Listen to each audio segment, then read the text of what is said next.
Hice un montón de cosas a la vez. Ay, sí, sí. Vamos. Rapidito. Muy bien. Perdón, el jueves vengo más temprano para... Ah, bueno. ¿Sí? Bueno, no. Si te mando las clases. Bueno, estamos ya de vuelta. Vamos a retomar entonces donde habíamos dejado en el libro de la sabiduría un par de propuestas de ver qué mensaje nos da el libro de la sabiduría sobre Dios, ¿no? Qué rasgos, qué rostro de Dios nos pinta el libro de la sabiduría, y qué nos dice sobre el ser humano y sobre su futuro, ¿sí? Entonces, esas dos líneas me gustaría que ustedes puedan compartir lo que leyeron, ¿sí? Si les parece, compartir espontáneamente, y si no, vamos a algunos versículos en particular. Si les A mí parece me mejor. encantó, no llegué a leer toda la sabiduría, pero Ajá, el el 13, ¿no? No, el 12. El Ah. capítulo 12 me dice la omnipotencia de Dios, fuente de su justicia, ¿no? Ajá. ¿Qué, capítulo 12, qué El versículo? versículo del 15 al 18. Del 15 al 18, sí.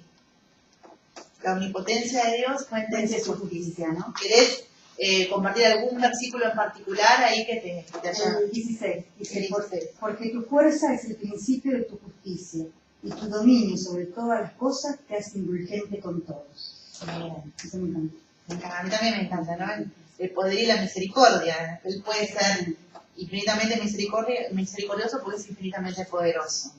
Muy bien. Otra vez el tema del poder y la paradoja del poder, ¿no? De cómo se concibe el poder normalmente en términos humanos y cómo nos muestra Dios el ejercicio del poder. Bien, entonces un Dios que es infinitamente poderoso y por lo tanto infinitamente compasivo. ¿Qué otro rasgo, qué otra característica de Dios pudieron encontrar en su lectura? También está acá en Sabiduría 13, Sabiduría 13, 13.3. 13:3. ¿Querés leerlo? Deslumbrados por tanta belleza, si han visto dioses en las cosas creadas, sepan cuánto la supera el maestro de ellas. Muy bien, entonces, Entonces, el poderío y la realización de las cosas creadas los han asombrado, sepan cuán poderoso es el que las creó, que supera a todo lo que el hombre pueda crear, ¿no?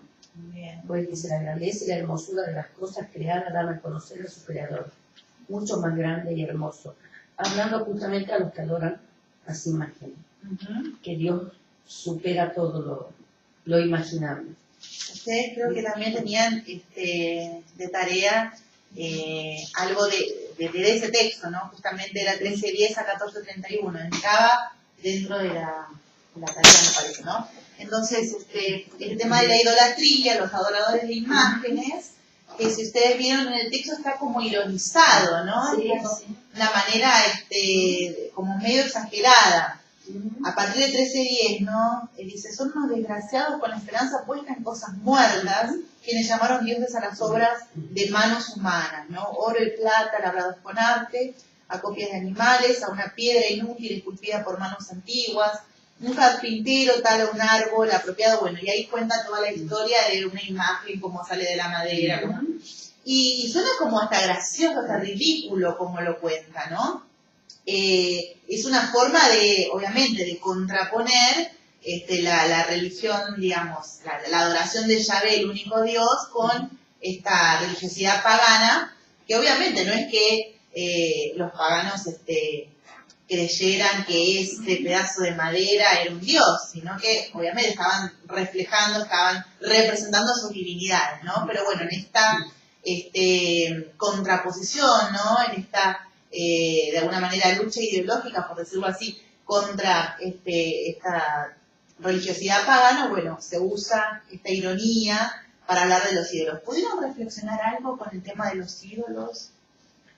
Acá esta parte que dice, creo que cierra todo justamente el mensaje que nos deja, dice, para su salud invoca al que es débil, para su vida implora al que está muerto, para recibir socorro suplica al que no sabe nada, Para su viaje, lo que ni siquiera puede usar sus pies.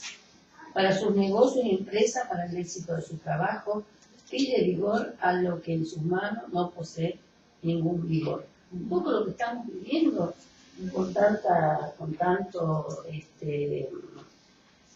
cosas que la gente se vuelca, que vienen todas esas terapias alternativas, que estamos viendo que no, que para curar, que la piedrita, que tal objeto, tal pastilla o alguna crema, y bueno, lo peor todavía es alguna cirugía y todas esas cosas, ¿no? Ajá. En vez de ponernos en manos de Dios. Falsas seguridades. Falsas ¿no? seguridades, como dice, Él busca para que lo cure a un débil. Ujú. No nos aferramos a nuestro Creador, que es a Jesús, que es el Maestro Divino. Ujú. Muy bien. Sí, creo que a veces ese libro quizás no nos callamos en la Ujú. imagen de un Claro. becerro o de lo que sea. Claro. A veces los ídolos, Los médicos, eso, que prometen tantas cosas, son ídolos. sí, pero entonces los ídolos son aquellos, creo yo, que ocupan el lugar que debería ocupar Jesús, ¿no? El centro de nuestro corazón. O sea, Totalmente. a veces Sí. puede ser nuestra profesión, a veces puede ser el También. dinero, o la necesidad de estar bien, o el gimnasio, qué sé yo. Ajá. De todo lo que de repente saca a Dios, que es el que debemos adorar, del centro de nuestra vida, se convierte en ídolo, aunque no sea algo físico, aunque no lo vemos. Muy bien, muy bien. Claro, le digo, aparte, ¿qué más saludable? Que en vez de ir a un gimnasio, estar encerrado, haciendo todos esos ejercicios localizados, que después a veces traen miles de otros problemas. Obviamente estoy hablando de los extremos, ¿no? Sí. No de lo que es bueno, estoy hablando de los extremos. Cuando lo más saludable es salir a caminar, apreciar la creación, ir charlando, que es algo que se perdió justamente por esto, Ajá. que están con la música en un gimnasio, pero abstraído del mundo. Ujú. Entonces Bien. nos perdemos cosas. Se nos olvida. El libro de la sabiduría, como otros libros sapienciales, justamente nos hace volcar la mirada a la creación. Muy bien. Sí. Entonces, bueno, la imagen de Dios, el rostro de Dios, Dios que es poder, que es misericordia, que es compasión, que es seguridad, un Dios verdadero, un Dios que realmente puede ser objeto de nuestra confianza y de nuestra y certeza, digamos, o sea, tener la certeza de que podemos contar con Él, con su poder. Claro. Y después también un Dios que es para todos, o sea, la universalidad, ¿no? Esto que decíamos antes del corte de las dos propuestas, ¿no? Por un lado, el proyecto de un Israel que cerrado en sí mismo, un Israel que es el pueblo elegido, pero de una manera exclusivista, podríamos decir. Y por otro lado, la propuesta de este proyecto Luz de las Naciones, donde Dios es un Dios para todos, y el amor de Dios es para todos, ¿no? Universal.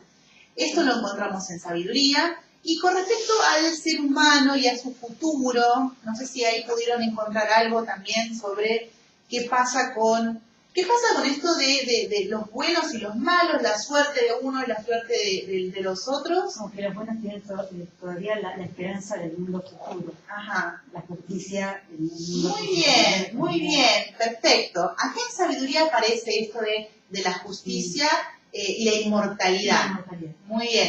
Fíjense que ya dijimos, estamos hablando de más o menos el año 50 a.C., último libro del Antiguo Testamento. Ya para esta época teníamos en otros textos, por ejemplo, de Daniel o de 2 Macabeos, teníamos el tema ya de la resurrección, ¿sí? En Palestina. Y ahora acá en Alejandría, con una gran influencia griega, ¿sí? Obviamente, donde está este tema del dualismo de cuerpo y alma, ¿no? Bueno, lo que plantea el libro de la sabiduría es la inmortalidad, ¿sí? De los justos. Entonces, fíjense que el texto que vamos a trabajar ahora, que va a ser Coelet, el libro de la Eclesiastés, también trata de dar una respuesta. Es un texto anterior, digamos, ¿no? Entonces, hay este famoso tema de qué pasa con los buenos y los malos y cómo les va, ¿no? Porque vemos que la realidad nos dice, bueno, a los malos en realidad muchas veces les va bien y a los buenos muchas veces les va mal. Entonces, ¿qué pasa con el tema de la retribución? No sé si ustedes han podido leer un poco sobre ese tema, que era una cuestión sumamente importante, la doctrina de la retribución. y con esto vamos a hilar ya con el libro que vamos a tratar ahora, ¿no? Ya cerramos un poquito sabiduría, que la verdad que nos dio para hablar tanto, ¿sí? Con el tema de la inmortalidad, con el tema de la sabiduría en sí, con el tema de cómo la sabiduría era personificada, cuál era su origen, dónde se veía reflejada, y con otro tema que no alcanzamos a ver, pero lo dejo para ustedes, que es la tercera parte del libro de la sabiduría, capítulos 10 a 19, donde, sobre todo en la última parte, en los últimos capítulos, se hace una mirada a la historia, ¿no? Entonces, volviendo a lo que habíamos dicho de que la sabiduría había evolucionado y que en las últimas etapas, desde, ya saben, el origen en la familia, en el clan, en la vida, y hasta las últimas etapas en las que la sabiduría se la buscaba reflejada en la naturaleza, en la ley, ¿sí? en la palabra de Dios, en la ley, los mandamientos, y en la historia. Es decir, hay una mirada, una meditación, una mirada que va meditando cómo la sabiduría divina se fue manifestando en la historia del pueblo de Israel. Entonces, fíjense que después en casa lean tranquilas esos capítulos, cómo se hace esta mirada de la historia, que es una mirada orante. Ustedes se van a dar cuenta que se toman los relatos del Éxodo, un acontecimiento fundante para el pueblo de Israel, y se hace una mirada orante, ¿sí? una lectura orante, como también hablábamos un poco también en el recreo, ¿no? Entonces, con esto ya podríamos ir cerrando y empalmando con el texto de Coelet o Eclesiastés, ¿sí? El encuentro anterior surgió un poco esta confusión que aparece a veces entre el eclesiástico y el eclesiastés. A veces, para no confundirlo, se lo llama Siracida al eclesiástico y Coelet al eclesiastés, que es el título hebreo, ¿no? Coelet. Entonces, bueno, vamos a ir, si ustedes me permiten, al libro de Coelet y vamos a ver primero, comparado con sabiduría, ¿no? Ustedes comentaban el tema de la inmortalidad en sabiduría, ¿no? Un poco buscando respuesta a la cuestión esta de la retribución. Sí. Y yo les decía que, bueno, Coelet, que es un libro anterior, más o menos entre el año 280, 250 antes de Cristo, y que no solamente tiene esta distancia, digamos, en el tiempo, sino también una distancia geográfica, porque el contexto de Coelet es Palestina, ¿sí? Me gustaría que se fijaran en el libro del Eclesiastés. Fíjense que al final, en el capítulo 12, ustedes tienen como una breve currículum, podríamos decir, del autor de Coelet, ¿no? Ahí en Coelet capítulo 12, versículo 9, está la mano de un discípulo de Coelet que agrega estos datos biográficos del autor, ¿no? Ya un poco habíamos hablado el martes pasado sobre esta apropiación, ¿no? de los textos sapienciales a qué figura importante de la historia de Israel. Tiene el prototipo del sabio, del rey sabio, Salomón. Muy bien. Entonces acá pasa lo mismo. Coelet, el hijo de David, bueno, pues este era Salomón. Pero fíjense lo que dice este discípulo acá en el capítulo 12, versículo 9. ¿Alguien lo puede leer? ¿Lo encontraron? Sí, todos. Bien.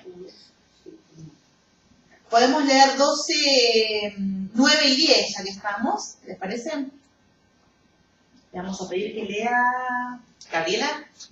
12, 9 y 10, por favor.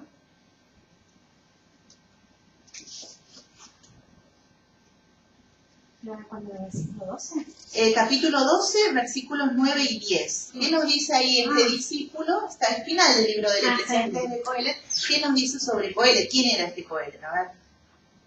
Coelet, además de ser un sabio, enseñó doctrinas al pueblo.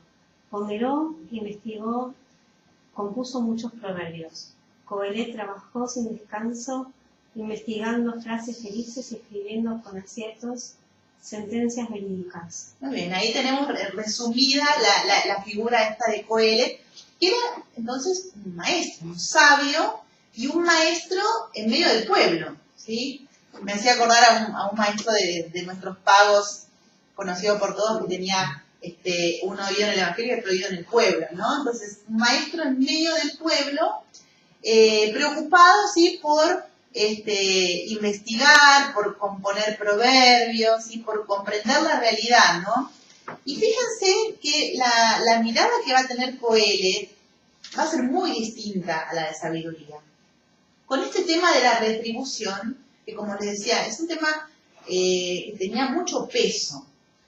Viendo un poquito el contexto histórico, nosotros podemos ver que en esta época, que es la primera etapa de la dominación griega, ¿sí?, la etapa tolemaica, ¿sí?, Palestina estaba bajo los ptolomeos de Egipto, y la situación del pueblo era una situación, yo diría, de una doble opresión, ¿no? Porque por un lado estaba la opresión económica, podríamos decir, porque era una época que estaba caracterizada por fuertes impuestos, ¿sí? La dominación griega significó fuertes impuestos, una gran eficiencia administrativa, ¿sí?, con un gran crecimiento de la riqueza de los monarcas, pero un gran empobrecimiento del pueblo campesino, que tenía que trabajar muchísimo, digamos, para subsistir y para pagar los impuestos, y muchas veces no le alcanzaban. Entonces muchas veces terminaban vendiendo sus tierras o vendiéndose a sí mismos como esclavos, ¿sí?, en esa lucha por subsistir, ¿no? Entonces fue una época de una opresión económica y una situación social muy difícil, pero al mismo tiempo una opresión, podríamos decir, religiosa. ¿Por qué? Porque desde la teología, podríamos decir, oficial del templo, y esta doctrina de la retribución, donde el justo, es decir, el que cumple con todos los preceptos, el que cumple con todo lo que tiene que ver con contribuciones económicas y con preceptos de pureza. ¿Se acuerdan ustedes la ley de pureza y la cantidad de requisitos para poder ser puro? Es decir, para poder ser miembro de la comunidad religiosa. Es decir, si vos no cumplías con alguno de esos preceptos, quedabas afuera, ¿sí? Eras impuro. Y la realidad era que para la mayoría de la gente, los campesinos, era imposible cumplir con los preceptos, por lo tanto eran impuros, ¿no? Y esa cuestión de la impureza y de la exclusión de esta gran masa de gente, la mayoría de la gente, ¿no? La podemos ver hasta la época de Jesús. Ustedes recordarán el Evangelio, ¿no? Cómo Jesús pelea contra esta situación. Entonces fíjense que lo que hace Coelet es observar esta realidad y hacer la crítica, ¿no? Vamos a detenernos nosotros en algún texto en particular, y les voy a dar algunos para que puedan meditar tranquilas en casa, donde van a ver cómo Coelet, a la vez que critica y se opone a esta opresión griega, digamos, que tenía que ver con lo económico, con lo laboral, digamos, y con la vida cotidiana de la gente, también la crítica contra esta doctrina de la retribución, ¿no?, que hacía que la mayoría fueran impuros y quedaran excluidos. Vamos, por favor, a Coelet 3. Vamos a leer 3:1 a 4:16. Coelet, capítulo 3, versículo 1, hasta capítulo 4, versículo 16. En ese texto, que es medio largo, ¿no?, pero lo vamos a trabajar tranquilas, y lo que quede lo van a seguir trabajando en casa durante la semana.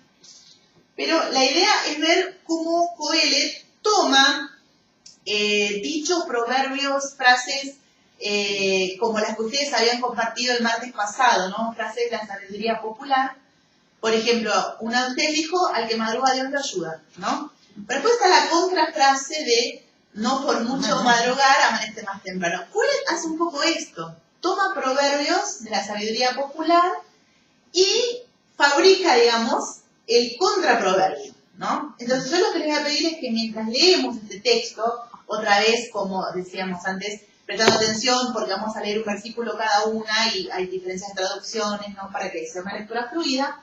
Pero fijémonos, tratemos de subrayar o tomar alguna nota donde Coelet hace una reflexión a partir de los dichos, ¿sí? De los proverbios de la sabiduría popular, y donde hace la contrarreflexión, ¿no? La reflexión propia que le hace respondiendo a ese proverbio, ¿no? Y a la vez que hacemos eso, tratemos también de detectar cuáles serían las afirmaciones, cuál sería el mensaje más importante de Coelet en este texto. Así que es un texto, me parece, bastante conocido, le sonará a ustedes, le sonará tal vez alguna canción de Box Day, de los años 70 probablemente. Entonces, bueno, vamos a leerlo. Vamos a leer un versículo cada uno. Empiezo yo con el sentido antihorario. Bien. Todo tiene su momento y cada cosa su tiempo bajo el cielo. Su tiempo el nacer y su tiempo el morir. Su tiempo el plantar y su tiempo el arrancar lo plantado. Un tiempo para matar y un tiempo para curar. Un tiempo para demoler y un tiempo para edificar. Un tiempo para llorar y otro tiempo para reír. Un tiempo para los lamentos y otro para las danzas. Su tiempo el lanzar piedras y su tiempo el recogerlas. Su tiempo el abrazarse y su tiempo el separarse. Su tiempo el buscar y su tiempo el perder. Su tiempo el guardar y su tiempo el tirar. Un tiempo para honrar y un tiempo para coser. Un tiempo para callar y un tiempo para hablar. Un tiempo para amar y otro tiempo para odiar. Un tiempo para la guerra y otro tiempo para la paz. ¿Qué gana el que trabaja con fatiga? He considerado la tarea que Dios ha impuesto a los humanos, para que en ella se ocupen. Él hizo todas las cosas apropiadas a su tiempo, pero también puso en el corazón del hombre el sentido del tiempo pasado y futuro, sin que el hombre pueda descubrir la obra que hace Dios desde el principio hasta el fin. Comprendo que para el hombre el único bien es gozar la vida y tener el bienestar. Y que todo hombre coma y beba y disfrute bien en medio de sus fatigas, eso es don de Dios. Sé bien que cuanto Dios hace es duradero. Nada hay que añadir ni nada que quitar. Y así hace Dios Que se le tema. Lo que es ya fue antes, lo que ha de ser ya existió, y Dios va en busca de lo que es fugaz. Seguí reflexionando sobre lo que sucede bajo el sol. En lugar del derecho está el mal. En lugar de la justicia está la maldad. 17. Y dije para mí, Dios juzgará al justo y al impío, pues hay un tiempo para cada cosa y para cada acción aquí. sobre la conducta de los humanos reflexioné así.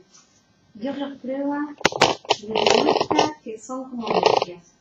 Porque los hombres y los animales tienen todas las mismas suertes. Como mueren unos, mueren también los otros. Todos tienen el mismo aliento vital y el hombre no es superior a las bestias, porque todo es vanidad. Todo va al mismo lugar. Todo proviene del polvo y volverá al polvo. ¿Quién sabe si el aliento de vida de los humanos asciende hacia arriba y si el aliento de vida de la bestia desciende hacia abajo a la tierra?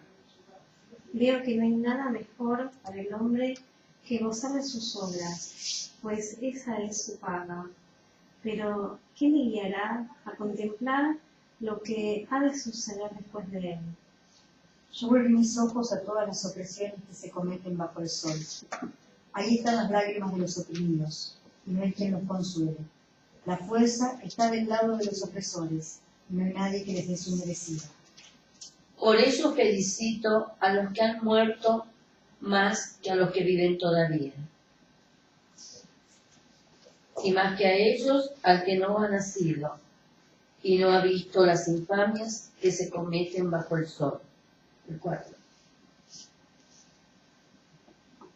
Yo vi que todo el esfuerzo y toda la eficacia de una obra no son más que rivalidad de unos contra otros. También esto es rivalidad y correr tras el viento.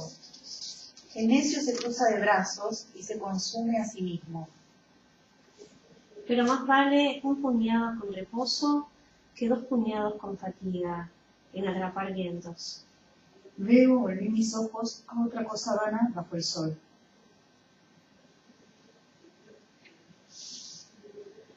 Un hombre solo, sin hijos ni hermanos, que no deja de trabajar ni se siente satisfecho contemplando su riqueza. ¿Para qué trabaja y se priva de pasarlo bien? Esto también es cosa absurda y mal negocio.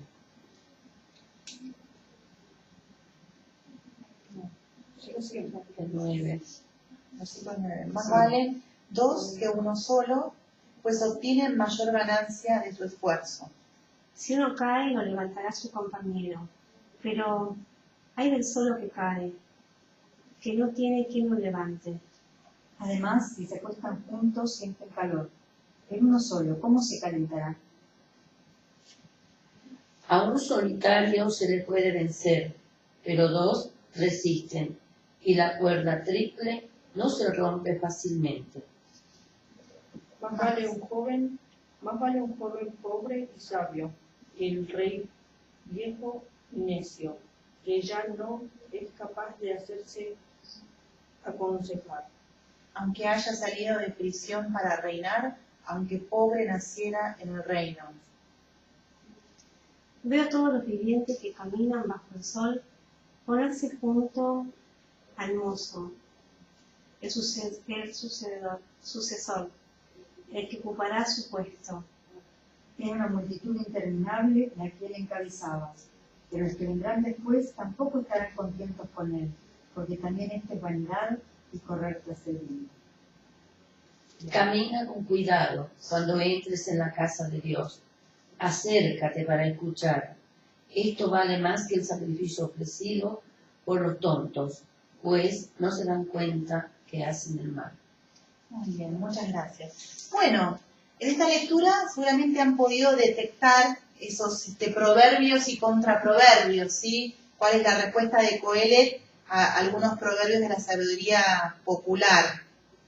También han encontrado tal vez algunos de los temas principales de esta crítica que hace Coelet a la situación en la que ve vivir a su pueblo, ¿no? En la situación de su contexto histórico. ¿Qué es lo que les parece? ¿Qué es lo que critica Coelet?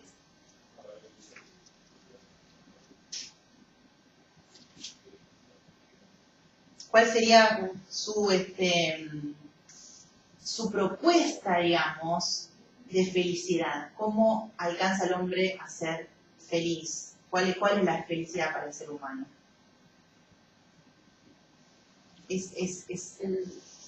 Bueno, sería algo así conjunto, que es la comunidad, para ayudarse el uno al otro. Ajá, por ejemplo, Porque, por ejemplo, acá donde dice, en el versículo más 4, vale vivir en el 9, más vale vivir 2 juntos que uno solo, porque así les aprovecha más el trabajo. Porque si uno se cae, el otro inmediatamente lo levanta.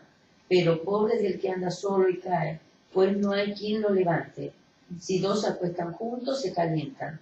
Pero si uno está solo, ¿cómo se va a calentar? A un solitario se le puede vencer, pero 2 resisten, y la cuerda triple no se rompe fácilmente. Es una imagen muy gráfica, ¿no? Muy Del gráfica. poder, digamos, de la comunidad. De ¿no? la comunidad, claro. Trabajar juntos. La Muy bien. unión hace la fuerza. Muy bien, muy bien, muy bien. ¿Alguna otra cosa que hayan visto? ¿Algún otro ejemplo de la enseñanza de Coelet? ¿Qué les parece a ustedes que constituye para el ser humano esta seguridad? Algo habíamos hablado antes del recreo, ¿no? Cuando dijimos, bueno, esto de la idolatría y cuántos ídolos en los que hoy en día por ahí se ponen las seguridades, la gente se apoya, ¿no? Y sin embargo pareciera que hay más inseguridad que antes, tal vez, no sé, ¿no? Esta inseguridad humana que tal vez venga de este no apoyarse en algo realmente firme, ¿no? Entonces, bueno, un poco ustedes lo habían comentado eso, y acá me parece que Coelet está buscando una respuesta a esa pregunta, al tema de las seguridades, en qué nos apoyamos, ¿no? Entonces, fíjense que Me hace también que justamente en la confianza en Dios, ¿no? Como que Él tiene ya algo pensado. ¿dónde lo encontraste eso? No, toda la primera parte, donde dice un tiempo para cada cosa. Ah, muy Y bien. después, más que nada, Todo ese poema, Sí. Espérame. hay como hay tiempos marcados por Dios, hay de una manera, Dios es el que está, el que tiene en sus manos los tiempos humanos y las distintas circunstancias, contingencias, nada se escapa de las manos de Dios, ¿no? Entonces por ahí va tu respuesta, ¿no? Que la seguridad la plantea Coelet en la confianza en Dios, ¿no? Nosotros solamente podemos ver una parte de nuestro tiempo y que Dios ve la globalidad, Ajá. y que el tiempo es algo de Él, que Él maneja y Él cumple su obra en el momento en que Él lo decide, ¿no? Muy bien, muy Hizo bien. todas las cosas apropiadas de su tiempo, pero también puso en el corazón del hombre el sentido del tiempo pasado y futuro, sin que el hombre pueda descubrir la obra que hace Dios desde el principio hasta el fin. Muy bien. ¿Y qué es lo que Coelet pone como don de Dios, digamos, lo que Dios da al ser humano para que sea feliz, digamos? ¿Cuál sería ese fin, digamos, la felicidad humana, en qué residiría para Coelet, ¿no? ¿Se acuerdan ustedes que hace un rato hablaban ustedes de sabiduría y cómo la sabiduría respondía al tema de la retribución con esto de la inmortalidad, ¿no? ¿Sí? Esto de que al justo le vaya mal y al injusto le vaya bien, en realidad la justicia es inmortal, entonces el justo va a tener ahí su recompensa, su retribución. En cambio, Coelet, ¿qué nos dice con este tema de la retribución, con el tema de la distinta suerte de justos e injustos? ¿Cuál es el bien al que puede aspirar el hombre, según este texto que acabamos de ver, ¿no? Acá dice, ¿quién sabe si el alma, en el 21, ¿no? Ajá. ¿Quién sabe si el alma del hombre sube arriba y la de las bestias bajas a la tierra? Comprobé que lo mejor para el hombre es gozar de sus obras, porque esa es la condición humana. Muy bien. ¿Quién le dará a conocer lo que pasará después? Muy bien. Esa es, a vos tenés ahí esa traducción, esa es su paga, ¿no es cierto? La traducción está acá, ¿no? Gozar de sus obras. Excelente. En otro versículo, que es en el versículo 13, dice que todo hombre coma, beba, disfrute bien, en medio de sus fatigas, esto es don de Dios, ¿no? Entonces, fíjense, muy distinta la respuesta que está dando Coelet a la que daba sabiduría, ¿no? Nosotros vamos a... O sea, que la retribución la vamos a recibir acá.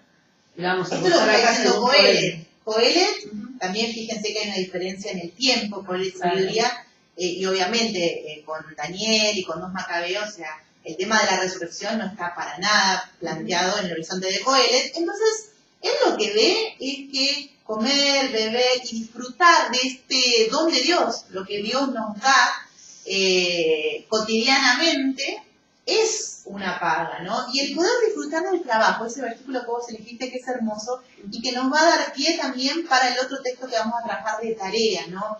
¿Cuál es el concepto de trabajo en Coelet? ¿Cómo se relaciona la enseñanza de Coelet sobre el trabajo humano con el contexto en el que escribe Coelet, que recién un poquito mencionamos, ¿no?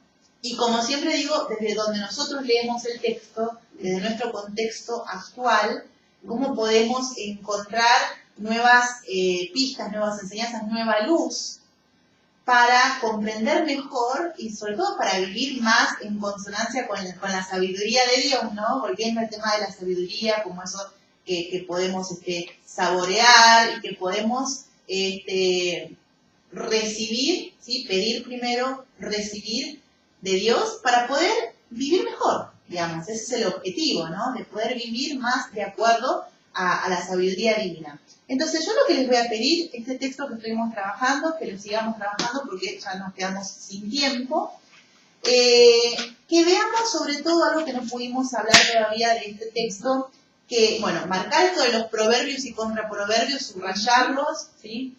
y ver qué rasgos de Dios, nuevamente, si en todos los textos buscamos esto, qué rasgos de Dios nos presenta Coelho, ya un poco ustedes lo mencionaron, y también desde nuestra perspectiva cristiana, ¿no? ¿Qué es lo que podemos nosotros agregar o cambiar o criticar por ahí a la propuesta de Coelho de la felicidad? Obviamente, de acuerdo a su contexto histórico. Y lo que les voy a pedir de tarea es que trabajen desde Coelho 5.1, capítulo 5, versículo 1, hasta 6.12, 5.1 a 6.12, y que vean entonces ahí el tema del trabajo en Coelho, ¿sí? Lo que les voy a pedir también, como yo sé, me contó un pajarito que les gusta mucho leer la palabra de Dios, que tienen muchas ganas de conocerla más en profundidad, que aparte de leer este texto más en detenimiento, que aparte de terminar de leer Coelho, si no pudieron hacerlo para hoy, que lean también Job. Así el próximo martes podemos empezar a ver Job, que también es un libro interesante y también da mucho para hablar, ¿no? Entonces, bueno, les agradezco mucho. Si tienen algún comentario, sugerencia, pedido u objeción, hablen ahora o manden un mail. Muy bien. Muchas gracias por estar hoy. Muchas gracias a los que nos acompañaron del otro lado de la cámara. Y bueno, nos veremos el próximo martes si Dios quiere. Bueno.